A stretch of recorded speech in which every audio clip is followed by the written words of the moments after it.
Welcome back, Shalligators. Today we're gonna talk about this fucking guy. Yes, Ariana Grande's boyfriend, Ethan Slater, because like who cares, right? Because who cares? She cares, evidently. Ariana is doing the press rounds for Wicked, which, and Ethan's there with her because he's in the movie. And also, let's be honest, he has nothing else to do except for trail her around because who is this man? I will speak not all that compassionately about him because he left his wife and child. Listen, sometimes things go belly up. It just feels like Ariana's got a bit of a pattern in going after guys who are not exactly the most single. As I am starting this video, I don't know what the theme is going to be. Maybe we're going to talk about that. Maybe we're going to talk about how to get a man away. You know, I don't know what we're going to talk about, but I am going to read some of your topic suggestions. We're going to do a little potpourri. Ari, if you're watching this, I would turn it off, and I would turn it. I don't think you're going to love this. So sorry ahead of time, but before we get into it, there are a few spots left for St. Bart's. Come join me this February on the ultimate VIP luxury girls trip in one of the most exclusive islands in the world. It's going to be fantastic. And because you know I'm all about that VIP lifestyle, join me in the Shallon. It's our little girl gang on the internet. You get 5 videos a week, pep talks, deep dives into stuff we talk about here, advice, tons of story times about my life, a lot of rants. And you think these rants are bad? Girl, no, I like go in. I'm like, here's my enemy's social security number. Go get him. Like, it's great. Plus, you get to binge this year and last year and the year before's Evil Week. This year, our Evil Week was on the art of social climbing. You got to elevate yourself, okay? Stop hanging around losers. They're bringing you down and they're making you into a loser. If you feel like you're meant for more in this world, you are. And I can tell you how to get there. And I'll do it in this beautiful little ruthless, subtle way that you know I love. If you want to shift your mindset, join Laura St. John's brand new 6-week group coaching course. It's her last course of the year, and it is on love and relationships. I think that this is honestly one of her best ones. It just teaches you how to get unstuck from these patterns and like the bitterness, especially I'm like the bitter bunny, how to let go of that and to truly shift your mindset into one of trust and excitement for the future and to magnetize the right kind of love and relationships. Plus, you can save some money with my code. The links for those are down below. And listen, I've talked to you guys in the Shallon, but also here a little bit about how 2 things have impacted my life more than anything else. Laura's teachings and something called positive intelligence. It's basically real-time meditation to teach you how to recognize that you're going into a spiral, that something is like hijacking you in the moment. Anger, self-doubt, burnout, bitterness, resentment, hypervigilance, all of that stuff, and how to stop it. So it's a great little course for girls who feel burnt out, who can never relax and smell the roses. Like, you achieve things, but you're never happy. Or maybe you don't know how to achieve things because you can't get unstuck and out of yourself. It's amazing. And one of my good friends, Anna, teaches the course. We go through it in a little cohort. I think there's gonna be like 8 of us, super small group, really intimate. We send voice notes back and forth all day, every day to each other. So it's just amazing. And that's going to be starting December 5th. Link down below, save some money and join. It's incredible. It has changed my life. So I'm excited to do the course again. All right, not excited to have to look at this motherfucker this whole video. Okay, let's just talk about Wicked. Let's just talk about Wicked. What is their marketing budget? Because those motherfuckers, I'm sorry I keep saying motherfucker, those people are everywhere. They lit the Arc de Triomphe in Paris, green and pink for Wicked. I should go on record and say that my incredible distaste for musicals of all persuasions will absolutely taint this video. I am so sorry. You'd think I'd love musicals. I'm so theatrical. I'm a performer. I love celebrities. And yet, everything is just so over the top, and Wicked like sets my teeth on edge. Like, what is it about? It's okay to be different. Like, is that what all the songs are? I'm a loser and I like myself.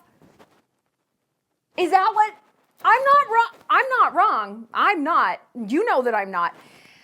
And I just feel like I don't know, I lived in New York for 15 years and I did not go to, I think, one Broadway show. I was invited to like the original cast of VIP seats of Hamilton. And I'm like, don't waste these tickets on me. Well, my name is Alexander and I'm here to say I'm gonna turn a bill into a law today. Shut the fuck up. I can't take it. I can't take it. Ah! So Ariana's been on the scene making the rounds with her very difficult to like co-star, Cynthia Erivo. Is that her name? Man, this woman.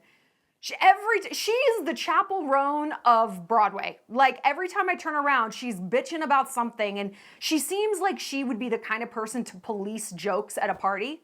What did you mean by that? Oh, so you just think that, like she, mirthless and woke.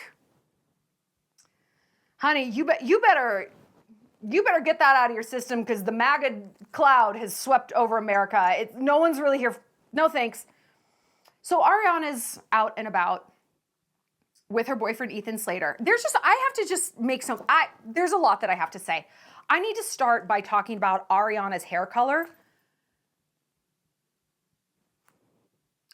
I need to talk about her hair in general. I remember this like literally 15 or something years ago because people back then were like, why are you always wearing your hair in that ponytail? That tight. I know my hair looks bad. I am aware of that. That's the difference. I'm aware of it. And then like the big fake pony. And she's like, basically my hair is super ratchet. I fried it off doing that show that she used to, that Nickelodeon, whatever it was, Cat and whatever. And she had to like dye it red and her hair all snapped off. What exactly is the excuse now?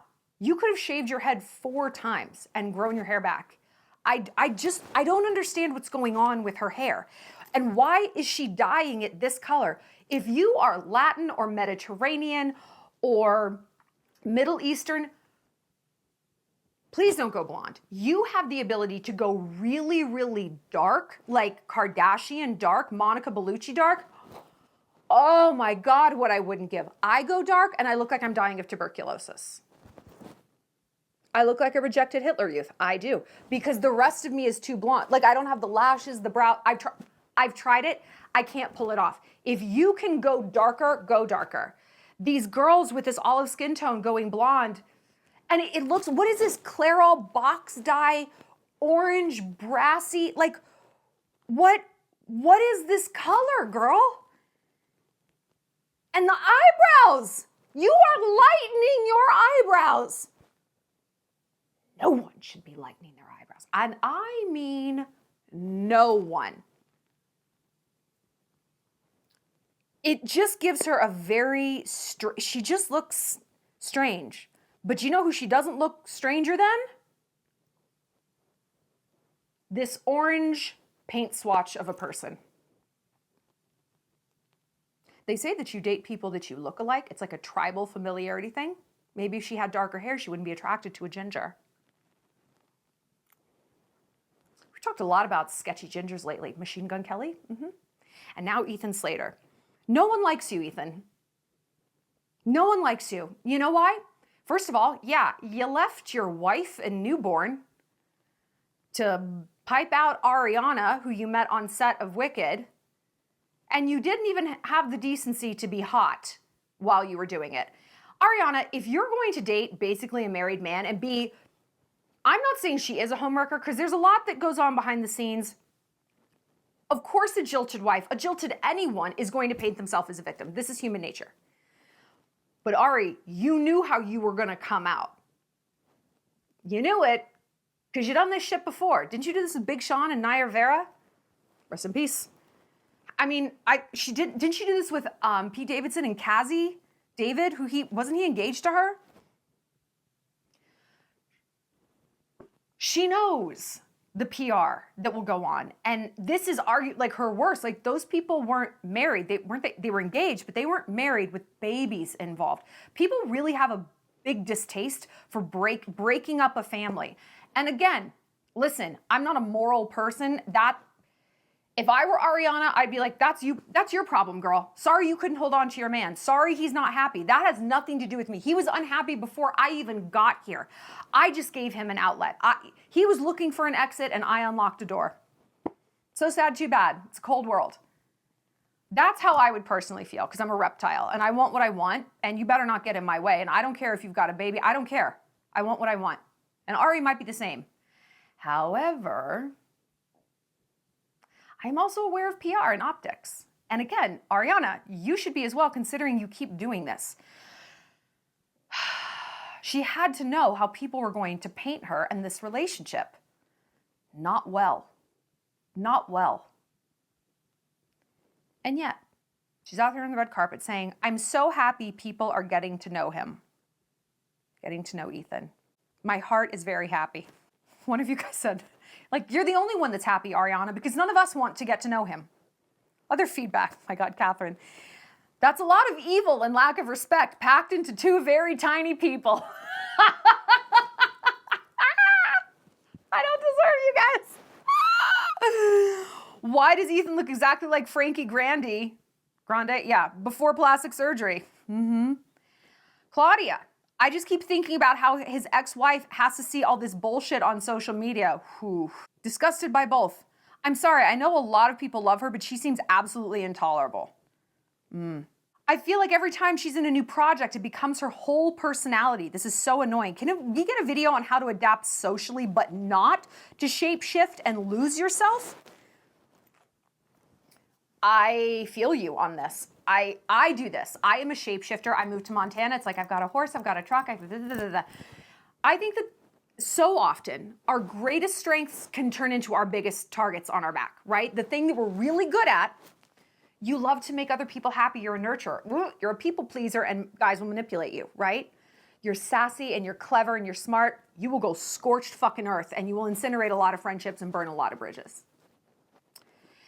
People who have the ability to be very socially fluid and adapt, and there's a lot of different dimensionality to themselves. Most of us are like that because we're alpha females and we're good at a lot of things. This is the covenant of the nerd, which I talk about all the time, where it means you need to be all things to all people. Yeah, you're good at engineering, but also writing, and you were the president of French Club, and also lacrosse, and student counseling, blah, blah, blah, blah. And you have to be good at everything. When you are good at everything, what is the right path? Who actually are you? People who are only good at one thing, one vibe, one style, man, how easy life is. When it's like, I am preppy. I grew up on Martha's Vineyard. That's it. That's the vibe. No, don't let me live in Miami. That's the vibe. How simple and seamless your decision-making processes might be. From what you wear, to where you live, to who you date, to what kind of jobs, to your religion. I mean, all of it. It's just like one road, no one gets lost, as the communists say. So how do we not lose ourselves when we get into a new environment? I think routine is crucial because, like I said, I am the girl who loses herself, but I also love that. This is why I travel, and this is why I am so socially successful, is because you can drop me in anywhere. You can take me to Montana, I blend. I mean, they hate me, but you can take me to California, Monaco, Paris, whatever, and I will shift in, I will blend. I'm a chameleon, I will do it. But yeah, you have to ask yourself, it's like, well, who am I? Who is the real me? And I think having things like literally simple routines, like I play tennis, I love this kind of music, I read this kind of books, slutty fairy novels. Slutty fairy novel. Have you guys read Zodiac Academy? I'm about to start it. I need to finish the Atlas 6 series, which is bad. It's getting worse. There's no plot line. Anyway, and there's no sex. I think when we can have these things that anchor us, that helps keep our sort of police sketch of who we are. And here's a little hack. Make those things that anchor you weird. Like weird. Like I read slutty fairy novels. And no matter where I go, I'm reading slutty fairy novels, okay? And no matter what environment I'm in, I'm gonna listen to My Chemical Romance because I love it. I love them. Things that are a little like niche, that is the core of your personality. So always hold on to those. And actually, when you go into new social environments, those things are fun. That's what makes you interesting. Those are conversation starters. When people are like, yes, oh, are you reading the latest Nietzsche? I act like there's a new book from him out. And I'm like, nope, I read about fairies railing each other out on top of a mountain.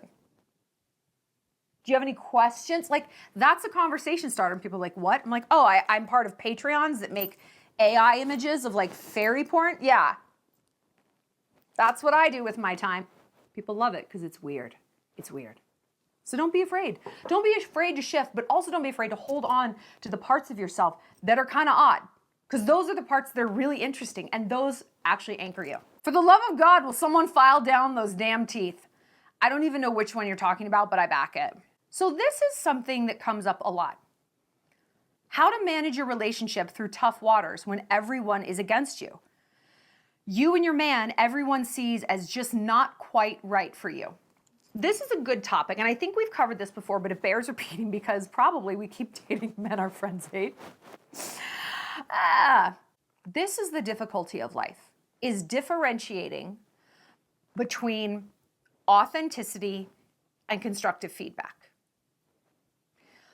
We want people in our lives who are smart and insightful. They can see us, they can see the bullshit in the world. They know us. They know parts of us that maybe we aren't always super clear on. They've got a good head on their shoulders. They're good judges of character. I mean, right? Isn't that what we as alpha females want? The underside of that coin is they're going to tell you. They're going to shoot you all the way straight. This is what I provide as a friend. And unsurprisingly, I mean, it's what I provide as a YouTuber. But I am allergic to people who cannot hear any feedback. And my issue is, when is enough enough? Like, when do I need to just zip the lip and be like, they don't want to hear it anymore, girl? Like, they're making their choice, okay. I think when people come to you and they're like, Ari, this guy, why this guy? Why this guy? You need to have an answer. If your answer is butt out, you don't get it, honey, maybe you're the one who doesn't get it. Can you not articulate what this man is bringing to the table? And here, I'm going to tell you something you're not going to like, because of course I've learned it the hard way. What he brings to the table needs to be more than he sees me. He sees me for who I actually am. This is not easy, because when someone does see us for who we are, and remember, we are multitudes, women like us, there's a lot of different parts to see. And so maybe the world, or 80% of guys, see only 4 different clusters of who we are. And then the ginger paint swatch comes along, and he's like, that's how I imagine him talking. SpongeBob. I see these other 12 realms of you that everyone is missing. What? It's very difficult to resist. And that feeling that we get from being seen and being known and appreciated in a way that other people are missing goes a long way to drown out problems with logistics. Doesn't it?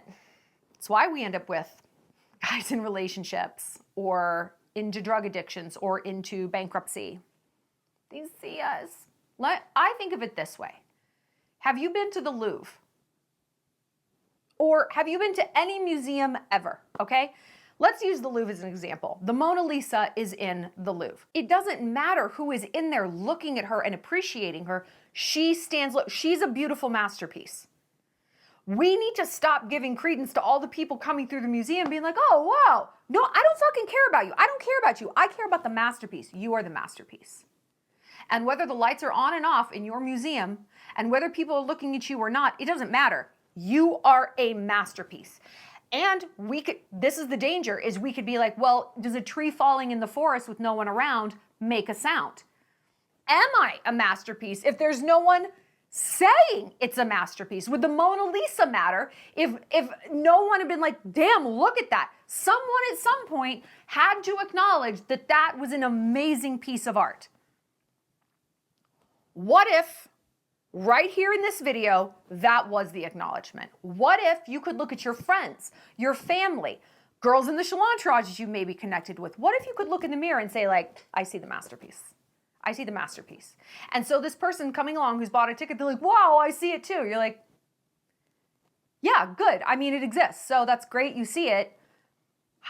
Thank you, high five. But you are not the masterpiece. I actually am. And you viewing me and saying you like it, that's normal. You should say that because it is in fact a work of art. I am a work of art. So you're not going to get like a prize for seeing what's obvious. We don't hand out prizes in the Louvre to people who like the Mona Lisa. No one's interviewing that guy. Oh my God, tell us what you thought. I don't care what you thought. It's a masterpiece. Does this make any sense, or is this metaphor completely gone off the rails? I don't know. What I do know, the original point, navigating a tricky situation, it's brutal because the last thing we want to hear is an I told you so. And for whatever reason, it's like being on I'm just full of analogies today, I'm so sorry. It's like being on a road trip and you realize you're not going in the right direction. Would you circumnavigate the globe to avoid making a U-turn? No. You'd be like, fuck. All right, well, I'm not going to drive 10 more miles. I got to turn around as soon as I can. I'm not going in the right direction. You're not like, Canada, here we come. Fuck it. Then we're going to China or whatever on the other side of Canada. You'd be like, we're fixing this because the GPS is not going to say, I told you so, Shallon. Wouldn't it have been better to listen to me? It's not going to tell you that. And let's say that it did. Let's say the robots rose up and they're like, the first thing they do with sentience is tell you, I told you so. You'd be like, shut up. I don't care. Okay, I made a mistake. Why can we admit fault and mistake and error and poor judgment in those categories? But when it comes to love, that is really hard to hear. I think it comes down to fear. Fear that we cannot trust in our own picker. The human brain is a risk assessment machine. It is here to keep us alive. And if we have to look ourselves in the face and say, you chose someone dangerous, emotionally, financially, sexually, whatever, time-wise, they wasted your time. You chose someone dangerous. There was an enemy inside the gates. That is an extremely disruptive thought to our little risk brain. Who's next? A serial killer? A mime? A Twitch streamer? We don't know. What if we could flip this narrative and say, you know what? I went in the wrong direction, but the second I realized that, I made a U-turn. Sometimes it do be like that. Sometimes you pick wrong, you go in the wrong direction, you go left instead of right. And what if the win is I made the U-turn? And I looked at the GPS and I was like, it's right. That map is right. I'm wrong. I'm making a U-turn. Rather than try to make the win, I never went in the wrong direction ever. Because if I did go in the wrong direction, I'm circumnavigating the globe. Which feels extreme and unlikely to be able to execute. Is it likely for you to date and never make a mistake? Is it strong for you to hold on to something to the bitterest of bitter ends versus saying, yeah, I don't know, not great, bad? I'm pretty good at admitting when I've made a mistake because I think I'm kind of a narcissist and it doesn't shake my self-worth. I mean, I can hear people say, none of that's true. None of that's true. I hate it. I'm sorry. Let's get back to what we're talking about. How to deal with a guy that nobody likes. Figure out why they don't like him. Figure out why. Is it, hey, how does this relate to the guy that nobody likes? Because when you can be okay with the U-turn, when you can be okay hearing, I told you so, we all fucking told you so, okay? First of all, you are going to be more likely to be able to leave that situation. Because the I told you so's, the U-turns, they will not loom as this doomsday scenario. You're not gonna love it. Who loves a breakup? Who loves feeling like the last to know that a guy was shitty? It's awful. It's awful. But there's awful and then there's catastrophic, cannot do it. Awful is acceptable. It can feel awful. It cannot feel, you cannot tell yourself, this is so catastrophic of an option to consider. I won't do it. I will not hear that this man was wrong. I won't hear it. Why not? You know what it could mean? Let's reframe this. If your friends are like, we told you so, you know what that tells me? Your friends are pretty smart. How lucky are you? How lucky? What if a guy is like, just a bad person? They're like, that's weird. I never saw any red flags. I mean, yeah, in the moment that's validating. If you're like, me neither. I didn't see anything either. But sometimes it's like, wait, you didn't see any? I don't know if he's a criminal mastermind or if you guys just aren't that sharp. I was like in love. Like my dopamine centers were hijacked. I was in lust. You should have seen him naked, whatever. You guys were neutral. And I expect some sharpness here. Like you guys are my little snipers. Nothing? That's not always a good thing.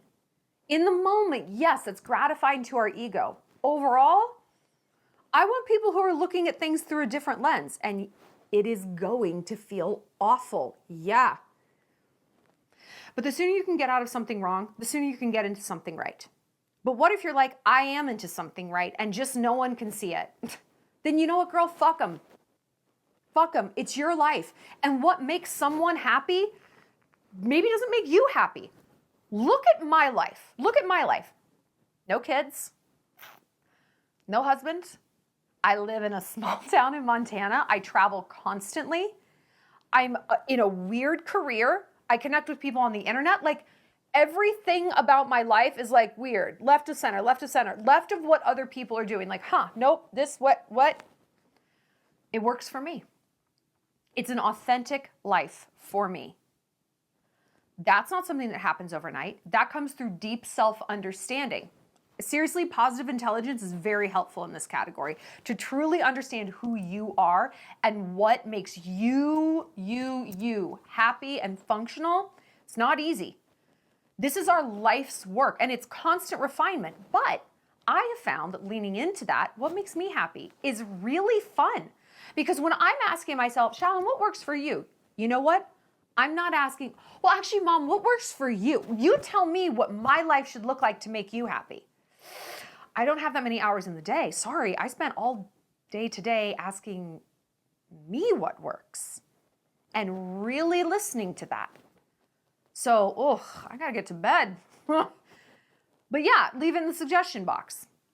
You literally don't have the bandwidth to like mine everyone else for their input on your life. And then you kind of almost accidentally craft a life that works for you. And sometimes you stand back and you're like, whoa, my life looks really different than everyone else's. My relationship works different. Fine. Think about all the other things in your life that already look different. Maybe you dress different than other people. Maybe you listen to different weird music. Maybe you like different foods. And maybe your relationships are going to look different. But when you are authentic and aligned, ironically, that is when you're the most receptive to feedback. Not in the, you just take it all. Oh, okay, yeah. No, that you can hear what someone's saying, be like, no, I get I totally get the place you're coming from. But the things you don't see in this relationship are blah, blah, blah. The conversations we've had that I haven't passed on, blah, blah, blah. Like you can give a thoughtful, neutral, balanced, non-defensive response and get people off your back. Here's another comment I love. She seriously damaged her reputation to give him a come up.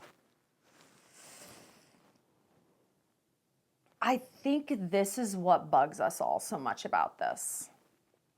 Because it's so true. Like the hit her reputation is taking for this to give him like this platform. Like he's getting interviewed on the red carpet. Really? Really? You should be getting veneers. And I think it bothers us as women because, wow, have we not experienced this where we're giving our resources, our time, our clout, our money, our love, our sex, whatever, to men, building them up while hurting ourselves? Am I building this man for the next woman and he's destroying me for the next man? Am I construction and he is destruction? Am I giving of myself to rehab a broken man for absolutely jack shit to myself? This goes back to the Mona Lisa example. This is the Mona Lisa example. What are you getting out of this? He sees you? What? I like this topic. How to be selfish despite knowing the world will push back.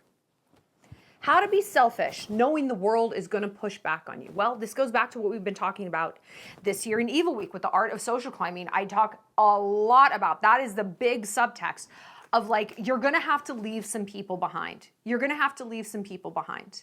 And when we did Evil Meet in New York last week, one of the girls, hi Risa, she asked, she's like, basically, this exact thing. How do I leave people in the past as I continue to ascend and grow and glow up? How do I leave them compassionately? And I was like, what word do you think I have a problem with in that question? It's compassionately.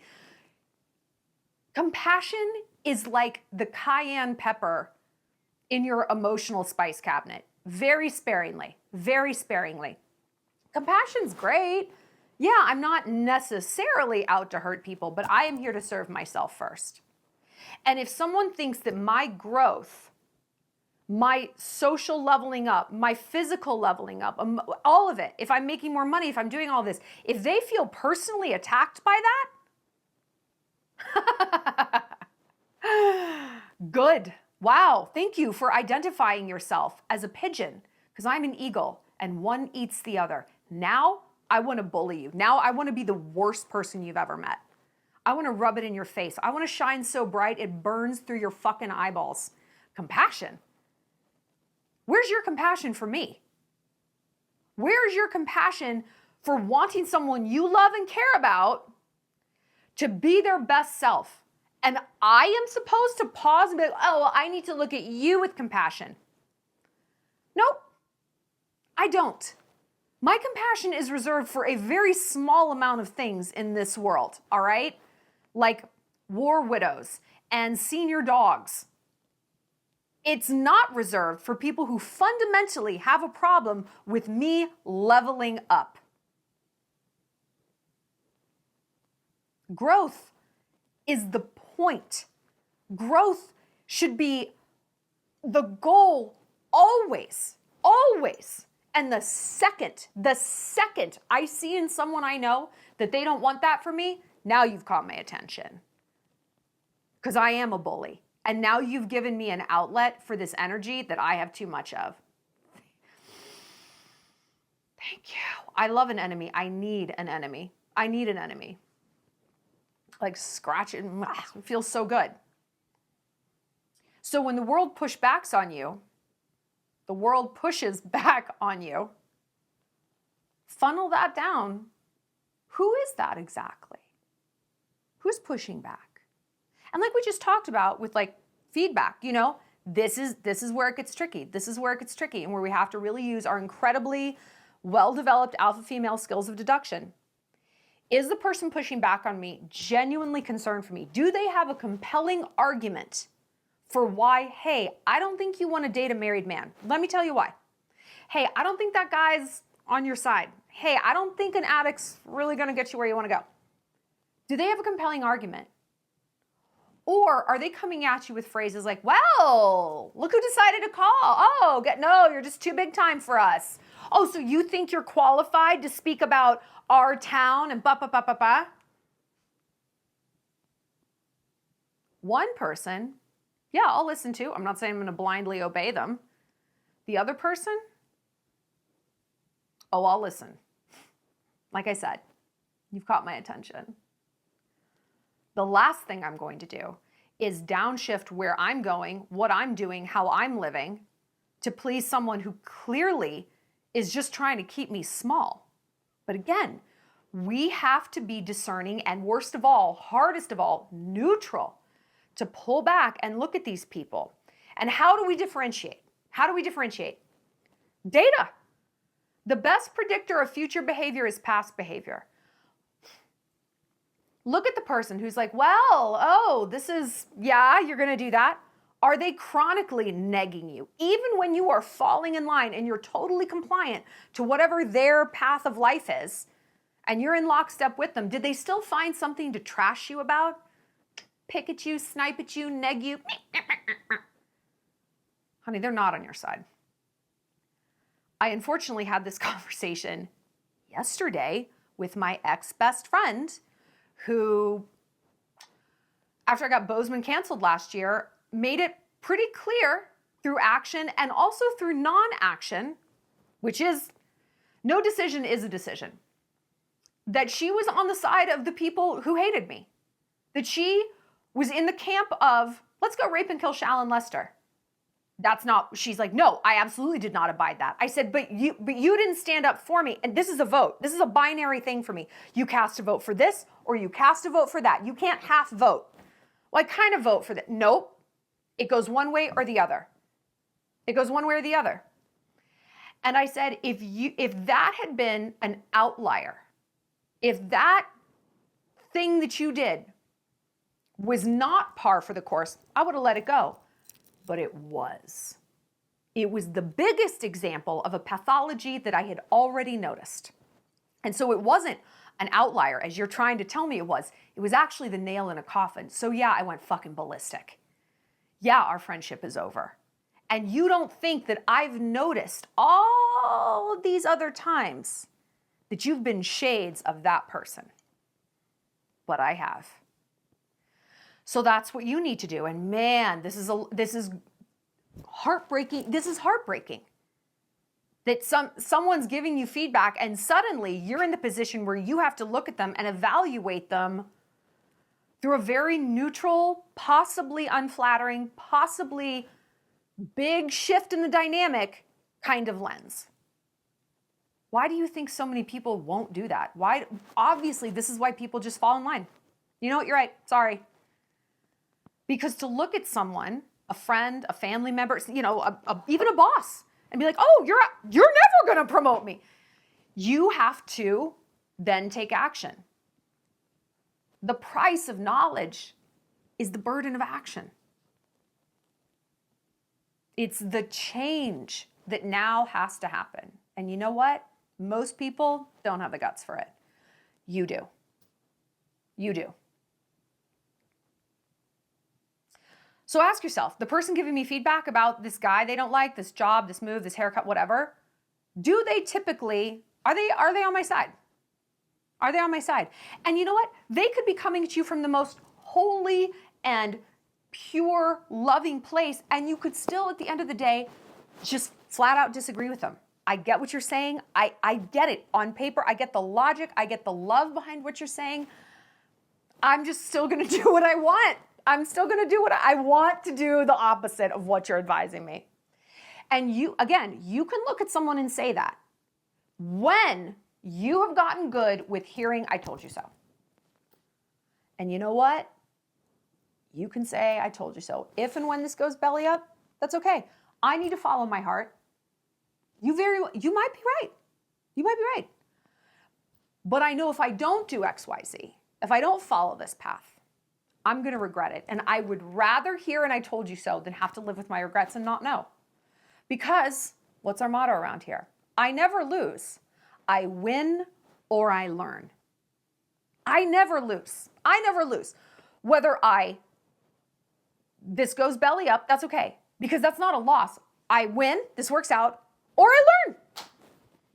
I learned that you were right. So maybe I'm going to listen. Whether it's about buying those pants or dating that guy.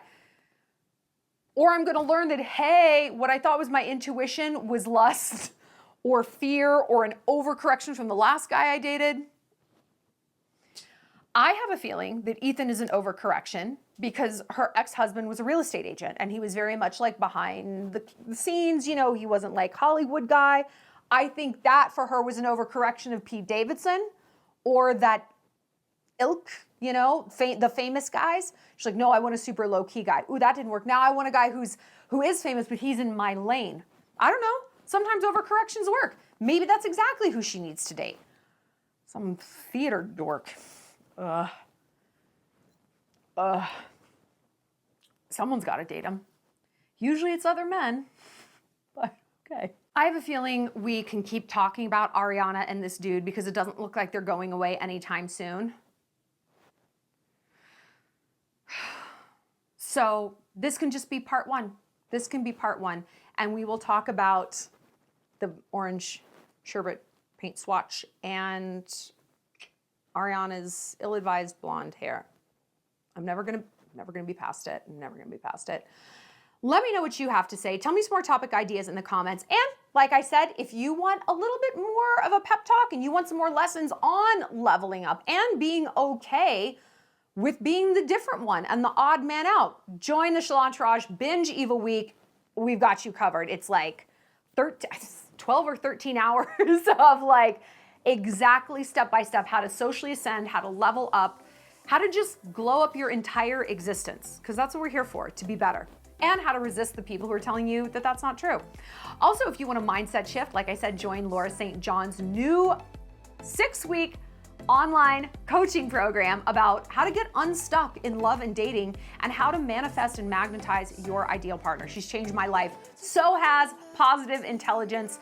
I guess I can describe it, like I said, as real-time meditation and how to take control of your brain, how to stop spirals, how to stop negative thoughts, how to stop ruminating thoughts, and how to just be present, how to work less and be happier. I know, I didn't believe it when I did it, like when I started it the first time. I'm evangelical about this program now. So it's starting December 5th. Come be in a little cohort with me. It's gonna be a super small, intimate little group of girls. Link down below, save some money. And I will see you next time, Shalligators.